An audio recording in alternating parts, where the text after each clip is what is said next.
In this video, I'm going to show you how you can easily move that search bar on Safari browser to the top of the screen on your iPhone or iPad. Be sure to watch the video to the very end so you don't make any mistakes, and of course do not forget to like this video and subscribe to my channel. So let's begin, and first off, let's hop out Safari browser and just head over to settings, where you should scroll down and tap at Safari.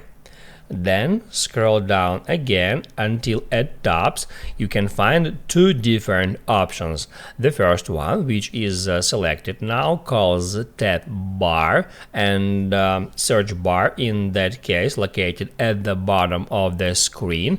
But if you want to move it to the top of the screen, you have to select single tap, and then you can go to the Safari web browser. As you can see now, search bar located at the top of the screen. That's how it's done. Now you can write down in the comments below if you have any questions about the tutorial. Hit the like button if you liked that video, and see you in the next one.